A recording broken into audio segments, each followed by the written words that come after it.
berlimpah dari surga.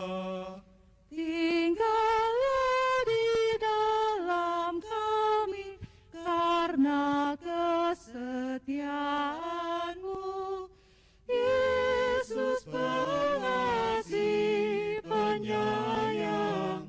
Kasih-Mu tak terhingga, berilah keselamatan-Mu pada hati yang rindu. Kasih ilahi yang mulia, kasih ilahi yang mulia.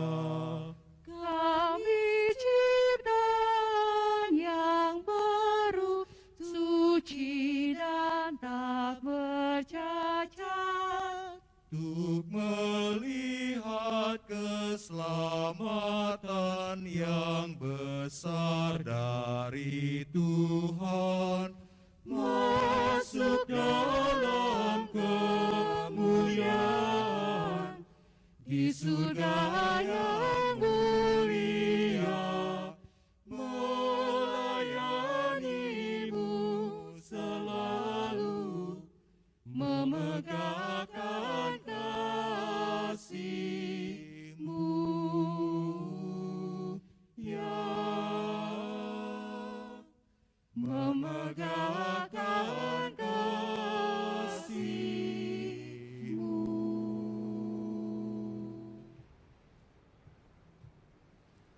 Bapak Ibu jemaat yang dikasihi oleh Tuhan, mari kita bersatu dalam doa. Ya Allah, dalam Kristus Yesus dan Roh Kudus, di tengah perjumpaan yang terbatas secara ragawi ini, kami akan terus memelihara persekutuan kami dengan umat-Mu dan dengan Tuhan. Karenanya ya Tuhan, sempurnakanlah perjumpaan kami hari ini lewat pemberitaan firman Tuhan yang akan kami dengarkan bersama.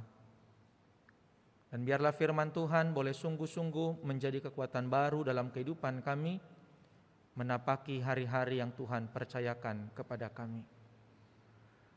Berkatilah juga jaringan yang kami gunakan, media yang kami gunakan, agar jemaat-Mu yang mengikuti ibadah, mendengarkan pemberitaan firman-Mu di rumah mereka masing-masing, dapat mengikutinya dengan baik. Demi Kristus Yesus kami sudah berdoa. Amin. Pembacaan kitab suci pada hari ini dengan tema hidup sebagai anak-anak Allah terambil dari Roma pasal 8 ayat 12 sampai dengan ayat 17. Dengarkanlah firman Tuhan. Jadi saudara-saudara, kita adalah orang berhutang, tetapi bukan kepada daging, supaya hidup menurut daging. Sebab jika kamu hidup menurut daging, kamu akan mati. Tetapi jika oleh Roh kamu mematikan perbuatan-perbuatan tubuhmu, kamu akan hidup. Semua orang yang dipimpin Roh Allah adalah anak Allah. Sebab kamu tidak menerima roh perbudakan yang membuat kamu menjadi takut lagi, tetapi kamu telah menerima roh yang menjadikan kamu anak Allah. Oleh roh itu kita berseru, ya Aba, ya Bapa. Roh itu bersaksi bersama-sama dengan roh kita bahwa kita adalah anak-anak Allah. Dan jika kita adalah anak, maka kita juga adalah ahli waris. Maksudnya orang-orang yang berhak menerima janji-janji Allah, yang akan menerimanya bersama-sama dengan Kristus, yaitu jika kita menderita bersama-sama dengan Dia, supaya kita juga dipermuliakan bersama-sama dengan Dia. Berbahagialah setiap orang yang mendengarkan firman Allah dan yang memeliharanya. Firman-Mu Tuhan, pelita bagi kakiku dan terang bagi jalanku. Haleluya.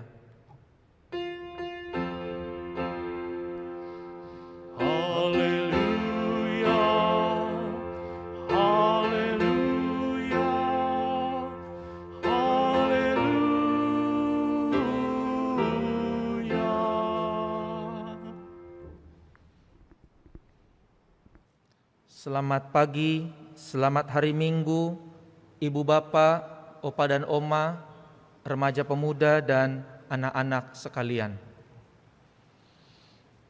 Tema firman Tuhan hari ini hidup sebagai anak-anak Allah. Kalau mau jujur, perjalanan hidup kita selaku umat Tuhan, hari-hari ini atau bahkan juga di hari-hari yang lampau, diperhadapkan dengan berbagai peristiwa atau hal-hal yang unik. Kenapa saya katakan hal-hal unik? Sebagai contoh misalnya, dalam beberapa razia yang dilakukan oleh aparat keamanan, ditemukan ada warga masyarakat yang jelas-jelas melanggar aturan, tapi tidak mau menerima sanksi. Dan bahkan ada di antara mereka yang berdalih bahwa mereka adalah anak kolong. Kalau anak kolong itu anak tentara. Ada juga yang mengklaim dirinya sebagai anak anggota dewan. Ada juga yang mengklaim dirinya sebagai anak pejabat penting. Dan sebagainya, dan sebagainya. Lalu apa tujuannya? Kenapa masih ada orang oknum-oknum yang suka mengklaim dirinya anak kolong, anak pejabat, anak anggota dewan dan sebagainya? Tujuannya hanya satu, supaya dia bebas dan tidak menerima sanksi. Entah klaim itu benar atau tidak, hanya mereka dan Tuhan yang tahu apakah itu benar.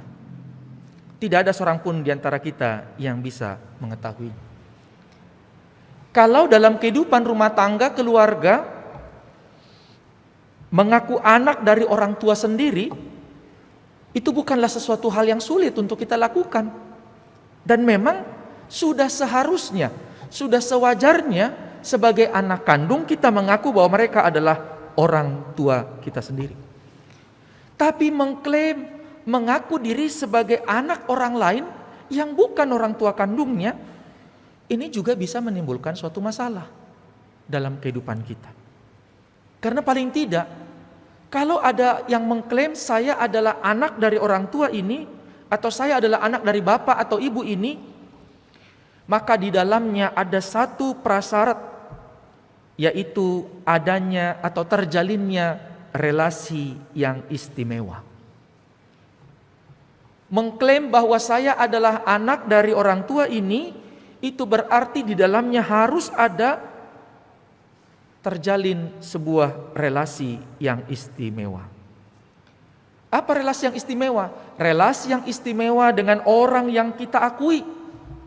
Bukan hanya lewat verbal, bukan hanya lewat ungkapan, bukan hanya lewat kata-kata, tapi juga lewat pengalaman dan perasaan yang lahir secara mendalam dalam relasi yang kita bangun.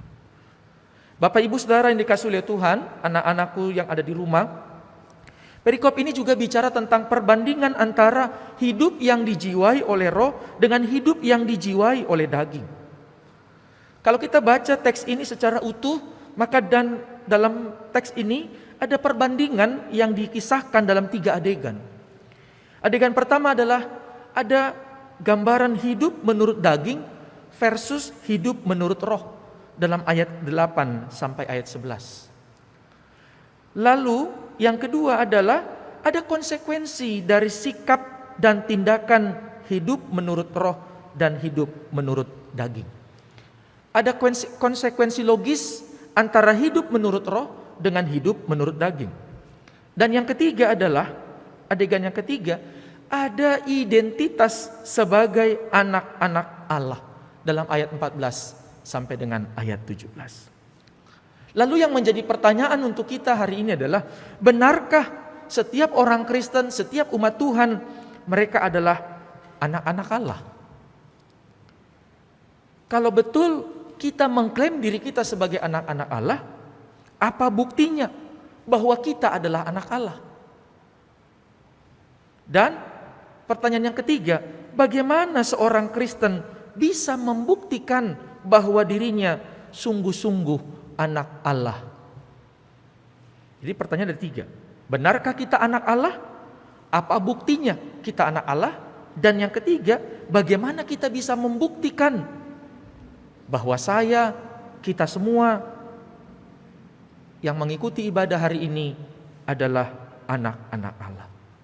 Maka berulang kali juga Paulus bicara tentang pertentangan antara hidup menurut daging dengan hidup menurut roh.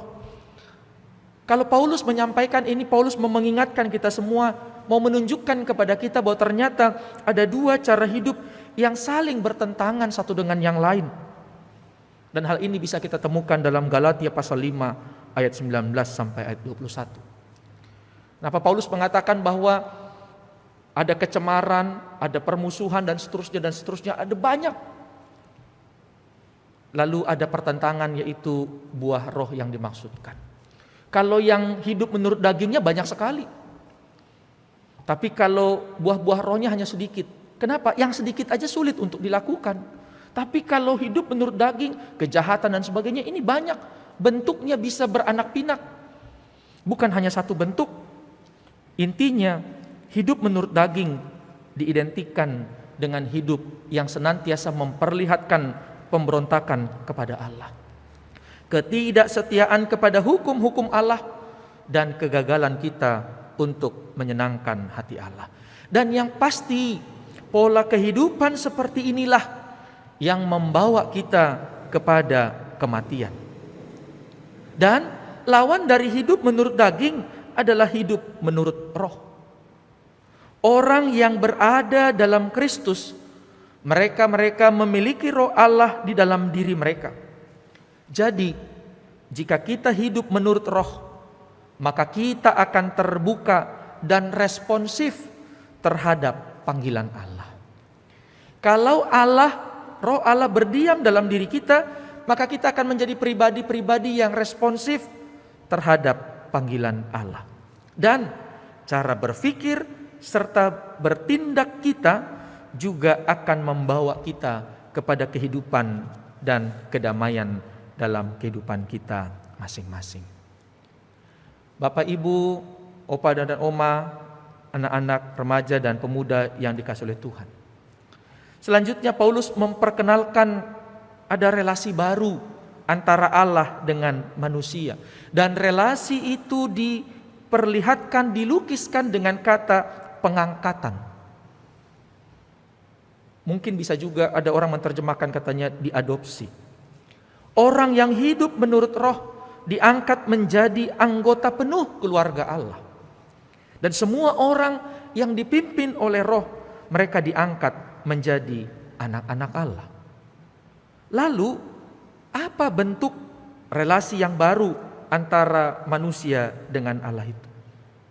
Relasi baru yang diperlihatkan dalam teks ini adalah adanya relasi antara bapa dengan anak, dan bukan relasi antara tuan dengan budak. Dan jelas kualitas relasi antara bapa dengan anak sangat berbeda, sangat bertolak belakang dengan relasi antara tuan dengan budak. Di mana perbedaannya? Landasan ketaatan dan kesetiaan antara dalam relasi tuan dan budak itu diperlihatkan dengan yang namanya ketakutan. Jadi ketaatan, kesetiaan antara tuan dan budak tadi pasti dipenuhi juga dengan yang namanya ketakutan. Sedangkan landasan ketaatan, kesetiaan dalam relasi antara bapa dengan anak dilandasi oleh yang namanya kasih. Jadi, relasi bapa dengan anak yang mau diperlihatkan dalam teks ini menunjukkan kepada kita semua adanya hubungan yang sangat akrab. Dan hubungan ini terungkap jelas dalam hubungan antara Yesus dengan Allah Bapa. Bapak, Ibu, Saudaraku yang dikasihi oleh Tuhan, hampir setiap orang Kristen menyebut Allah sebagai yang Maha Kuasa itu sebagai Bapa. Maka dengan menyebut Allah sebagai Bapa, orang Kristen pada dasarnya juga mengaku dirinya sebagai anak-anak Allah. Tentu pengakuan ini, pengakuan sebagai anak Allah ini adalah suatu pengakuan iman yang tidak boleh diterjemahkan secara lahiriah. Namun kita bisa mengajukan pertanyaan kritis atas pengakuan iman semacam ini. Apakah pengakuan diri kita sebagai anak Allah betul-betul dinyatakan dari kedalaman relasi yang istimewa antara kita dengan Bapa? Sehingga klaim sebagai anak-anak Allah itu bukan hanya sekedar ada di kata-kata semata, tapi yang paling penting juga adalah kita bisa memperlihatkannya dalam praktek kehidupan sehari-hari. Atau apakah pengakuan diri kita sebagai anak-anak Allah hanya ungkapan biasa yang sembarangan kita ungkapkan tanpa memuat nilai-nilai praktis dalam kehidupan kita masing-masing. Karena itu Bapak Ibu Saudaraku yang dikasihi oleh Tuhan, firman Tuhan hari ini mengajak kita semua, mengajak kita untuk sungguh-sungguh menghayati pengakuan diri kita selaku umat Tuhan yang adalah anak-anak Allah. Setidaknya pengakuan itu terlihat ketika kita semakin menghayati dan mewujudkan panggilan kita sebagai anak-anak Allah dalam kehidupan setiap hari. Hari ini di tengah-tengah dunia ada 3 persoalan besar yang sedang kita hadapi. Yang pertama, kita menghadapi yang namanya kegersangan spiritualitas. Ada banyak orang-orang yang mulai undur dari persekutuan dengan Tuhan. Ada banyak orang-orang yang mulai ragu akan kuasa Tuhan dalam kehidupan mereka. Ada banyak orang-orang yang tidak lagi mau berharap kepada Tuhan, menaruh pengharapannya kepada Tuhan. Dan boleh dikatakan pergumulan kita yang pertama adalah kita sedang mengalami yang namanya kegersangan spiritualitas. Kalau ada persoalan tentang kegersangan secara spiritualitas, maka kita perlu yang namanya kebangunan secara spiritualitas. Yang kedua, persoalan kita adalah kita sedang mengalami yang namanya kehausan sentuhan kemanusiaan. Perjumpaan ragawi yang terbatas membuat kita juga tidak bisa lagi bersalaman satu dengan yang lain. Yang biasanya bersalaman, cium pipi kiri, cium pipi kanan, dan seterusnya dan seterusnya. Tapi pandemi COVID-19 mengajar kita untuk tidak melakukan itu demi kebaikan dan kesehatan kita semua. Dan persoalan kita yang ketiga adalah adanya fragmentasi sosial. Kehidupan kita diliputi dengan yang namanya friksi, kelompok-kelompok. Masih ingat istilah kelompok cebong? Masih ingat kelompok kadrun? Kita, kami, engkau, Anda. Hidup kita diliputi dengan yang namanya fragmentasi sosial. Karena itulah Ibu Bapak Saudaraku yang dikasihi oleh Tuhan Yesus, ciri kehidupan anak-anak Allah sebagai anak-anak Allah harusnya ditandai oleh kehidupan menurut roh. Dalam arti pulihnya nilai-nilai kehidupan.